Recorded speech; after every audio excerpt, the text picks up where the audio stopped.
इधर देखो एक बार दोबारा से, अभी हमने चैप्टर कंप्लीट किया टाइम ऑफ सप्लाई वाला जी। एक बार फटाफट से उसकी सुपर फास्ट तरीके से रिवीजन कर लेते हैं। जैसे हर चैप्टर के बाद हमने कोशिश किया हर चैप्टर की रिवीजन करने की, तो एक बार इसकी भी रिवीजन कंप्लीट करते हैं और इसकी भी छोटी सी क्लिप काट के मैं यूट्यूब पे डाल दूंगा। बाकी सारे बच्चों का भी भला हो जाएगा और आपका भी भला हो जाएगा। ठीक है जी, फटाफट से रिवाइज करें, इसके बाद फिर आज की क्लास हम स्टार्ट करेंगे। ठीक है जी, चलो इधर देखो ध्यान से, इधर देखो। अब एक बात मैंने सोच के बताओ जी, एक बात मैंने सोच के बताओ।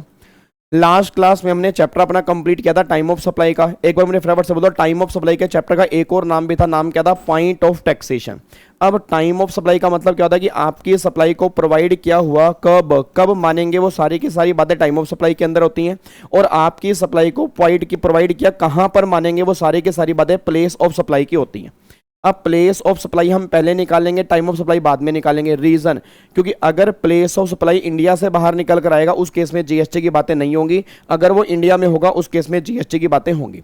तो पहले हम पीयूएस निकालेंगे, अगर पीयूएस इंडिया में होगा उस केस में जीएसटी देना पड़ेगा, अगर जीएसटी देना पड़ेगा तो जीएसटी कब देना पड़ेगा, वो सारी की सारी बातें पीओटी के अंदर है।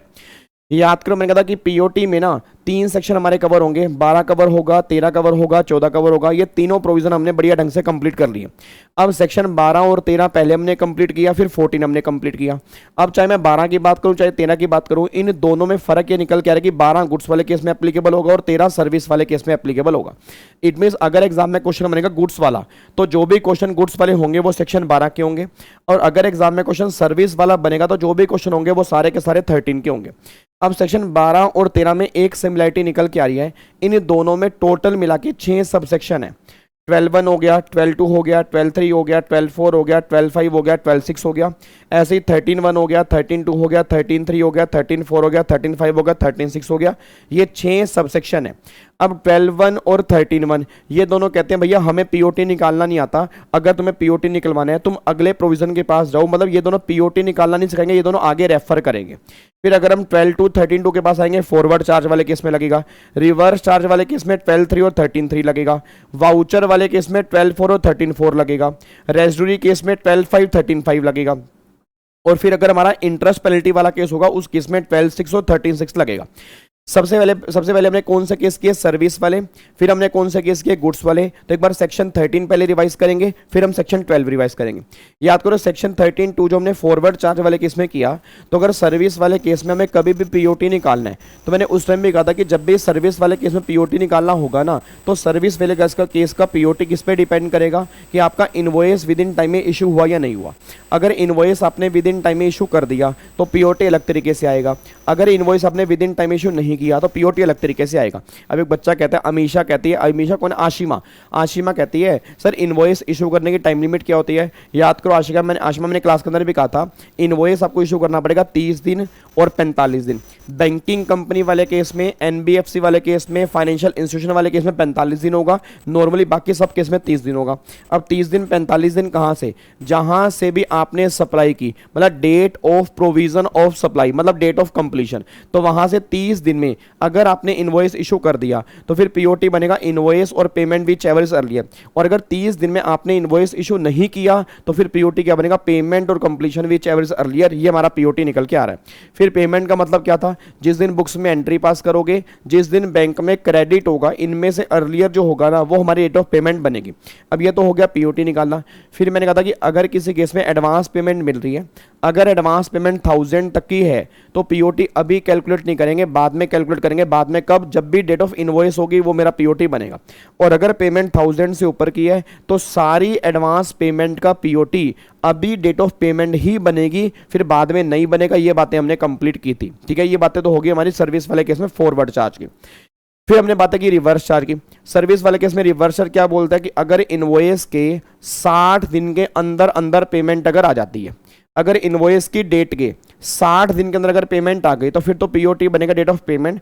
और अगर 60 दिन में नहीं आई तो इनवॉइस की डेट से 61st डे जो होगा ना, मतलब 61st डे काउंट करेंगे, वो दिन जो होगा वो हमारा पीओटी बनेगा रिवर्स चार्ज वाले केस में।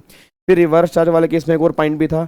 रिवर्स चार्ज वाले केस में था कि अगर डेट ऑफ पेमेंट है तो डेट ऑफ पेमेंट का मतलब होता है जिस दिन आप बुक्स में एंट्री पास करोगे और जिस दिन बैंक में डेबिट होगा, क्रेडिट नहीं, जिस दिन बैंक में डेबिट होगा विच एवर इज अर्लियर, ये हमारी पेमेंट की डेट बन जाएगी।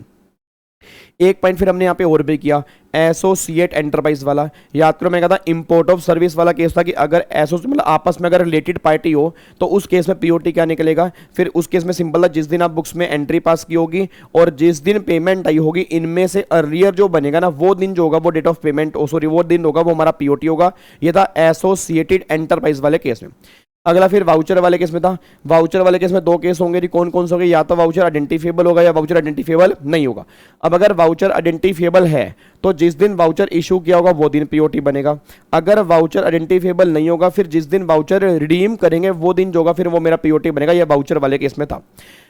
इंटरेस्ट पेनल्टी वाले केस में क्या होता है, जिस दिन आप एडिशनल कंसीडरेशन रिसीव करोगे, मतलब जिस दिन इंटरेस्ट रिसीव करोगे, जिस दिन पेनल्टी रिसीव करोगे वो दिन जो होगा वो दिन आपका पीओटी निकल कर आएगा। ये इंटरेस्ट पेनल्टी वाले केस में था।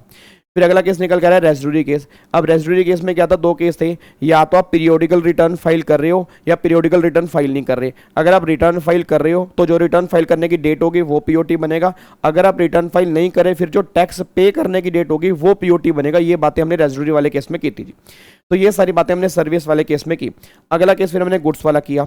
अब गुड्स वाले केस में बस दो पॉइंट करने हैं, फॉरवर्ड चार्ज, रिवर्स चार्ज। बाकी सारे के सारे पॉइंट डिट्टो सेम है, मतलब वाउचर वाला केस भी सेम है, इंटरेस्ट वाला केस भी सेम है, रेसिड्यूरी वाला केस भी सेम है। सिर्फ फर्क दो में है, वो फॉरवर्ड चार्ज और रिवर्स चार्ज वाले केस में। अब अगर गुड्स वाले केस में फॉरवर्ड चार्ज की बात करूंगा, उस केस के अंदर मैंने कहा था कि आपका पीओटी इस बात पर डिपेंड करेगा कि आपकी सप्लाई में मूवमेंट इन्वॉल्व करता है या नहीं करता। याद करो, अगर सप्लाई में मूवमेंट इन्वॉल्व करता है, हाँ जी, अगर सप्लाई के अंदर मूवमेंट इन्वॉल्व करता है तो जिस दिन आपने इनवॉइस इशू किया होगा वो दिन, और जिस दिन रिमूवल की डेट होगी विच एवर इज अर्लियर, ये पीओटी बनेगा। दोबारा बोलो मुझे फटाफट से। अगर सप्लाई के अंदर मूवमेंट इन्वॉल्व करता है तो अगर सप्लाई में मूवमेंट इन्वॉल्व करता है तो समान साथ में या बाद में तो बाद वाले केस में क्या करेंगे, रिमूवल। तो date of issue of invoice और date of removal whichever is earlier. और अगर आपकी सप्लाई में बिल्कुल बिल्कुल बिल्कुल बिल्कुल सही बोल रहे हो, बिल्कुल सही बोल रहे हो। अगर आपकी सप्लाई में मूवमेंट इन्वॉल्व नहीं करता, अगर आपके सप्लाई में मूवमेंट इन्वॉल्व नहीं करता, फिर जिस दिन आपने इनवॉइस इशू किया होगा वो दिन और date of delivery whichever is earlier, ये पीओटी बनेगा। ये तब होगा अगर हमारे सप्लाई के अंदर मूवमेंट इन्वॉल्व नहीं करता। गुड्स वाले केस में पेमेंट हमें चेक नहीं करनी, मतलब पेमेंट की डेट हमारे किसी भी काम की नहीं होगी। पेमेंट आपको गुड्स वाले केस में इग्नोर करके चलनी है, बस ये बात ध्यान दो। फिर अगला आ गया रिवर्स चार्ज वाले केस में। अब अगर मैं गुड्स वाले केस में रिवर्स चार्ज की बात करूंगा तो रिवर्स चार्ज वाले केस में जिस दिन आप गुड्स रिसीव करोगे वो दिन बनेगा, फिर जिस दिन पेमेंट आई होगी वो दिन बनेगा, और जो इनवॉइस के दिन से 31st डे होगा ना वो दिन जो होगा विच एवरेज अर्लियर, ये मेरा पीओटी बनेगा। दोबारा बोलो, अगर मेरे गुड्स रिवर्स चार्ज में कवर है, जिस दिन मैं गुड्स रिसीव करूंगा वो दिन बनेगा, फिर जिस दिन पेमेंट आई होगी वो दिन बनेगा, और जिस दिन, मैं दोबारा बोलूंगा, जिस दिन इनवॉइस इशू किया वहां से 31st डे निकाल लो वो दिन विच एवरेज अर्लियर, ये मेरा रिवर्स चार्ज वाले केस के अंदर पीओटी बनेगा गुड्स वाले केस में। बाकी वाउचर वाला केस सेम है, रेसिड्यूरी वाला केस सेम है, इंटरेस्ट वाला केस सेम है। ये हमारा 13 हो गया, सेक्शन नंबर 12 हो गया। 13 कंप्लीट कर लिया, 12 कंप्लीट कर लिया। अगला बन गया सेक्शन नंबर 14। सेक्शन नंबर 14, अरे यार 14, हाँ याद आ गया। सेक्शन नंबर 14 उस केस में एप्लीकेबल होगा अगर किसी केस में जीएसटी का रेट चेंज होगा, या तो बढ़ेगा या कम होगा, उस केस का पीओटी सेक्शन नंबर 14 के पास आएगा। सेक्शन 14 में दो केस निकल के आते हैं। आप ये चेक करो कि आपका कंप्लीशन कहां पर है। दोबारा बोलो, सेक्शन 14 क्या बोलता है कि आपकी डेट ऑफ कंप्लीशन कहां पर है वो देखो। अब जहां पर भी डेट ऑफ कंप्लीशन होगी ना, उस डेट ऑफ कंप्लीशन के साथ में जो भी एलिमेंट होगा वो पीओटी निकल कर आएगा। लेट्स टेक एन एग्जांपल, अगर मेरी कंप्लीशन रेट चेंज से पहले है, इनवॉइस पहले है, पेमेंट बाद में है, तो इनवॉइस मेरा पीओटी है। अगर कंप्लीशन पहले है, पेमेंट पहले है, इनवॉइस बाद में है, तो पेमेंट मेरा पीओटी है। अगर कंप्लीशन पहले है, इनवॉइस पेमेंट बाद में, तो उनमें से जो अर्लियर होगा फिर वो मेरा पीओटी बनेगा। मतलब जो भी कंप्लीशन के साथ होगा वो पीओटी बनेगा। अगर दोनों बाद में या दोनों पहले होंगे विच एवरेज अर्लियर, मेरा पीओटी निकल के आ जाएगा। ये सेक्शन 14 में निकल के आती है। फिर सेक्शन 14 में पेमेंट का मतलब क्या होता है, वही जिस दिन बुक्स में एंट्री पास करोगे, जिस दिन बैंक में क्रेडिट होगा विच एवरेज अर्लियर। बट यहाँ पे एक स्पेशल पॉइंट था कि जिस दिन आपका रेट चेंज हुआ, जिस दिन आपका रेट चेंज हुआ, अगर उसके 4 दिन के अंदर अंदर पैसा क्रेडिट हो गया फिर तो नॉर्मल लो लगेगा। नॉर्मल लो मतलब जिस दिन बुक्स में एंट्री पास करोगे या जिस दिन बैंक में क्रेडिट होगा विच एवरेज अर्लियर। और अगर पैसा 4 दिन में क्रेडिट नहीं होता, मतलब रेट चेंज के 4 दिन में अगर पैसा क्रेडिट नहीं होता, फिर जिस दिन बैंक में क्रेडिट होगा फिर वो दिन मेरा पेमेंट का डेट बनेगा जी। ये सारी बातें हमने सेक्शन 14 के अंदर की थी। तो अब जाके पूरा पीओटी का चैप्टर रिवाइज हो जाता है। ठीक है। तो 12 गुड्स वाले केस में है, 13 सर्विस वाले केस में है, 14 अगर जीएसटी का रेट चेंज होगा उस केस में पीओटी सेक्शन नंबर 14 के अंदर निकलेगा जी। ये बातें हमने कंप्लीट की हैं जी। ठीक है जी। उम्मीद करूंगा आपको मेरी बातें समझ में आई होंगी, बट वो आएंगी तभी अगर आपने पहले चैप्टर सही ढंग से पढ़ा है, नहीं तो भैया फिर ये तो 10 मिनट की कहानी है जो किसी के पल्ले पड़ने वाली नहीं है।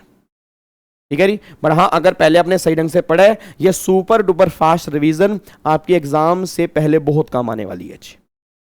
डन है जी। चलो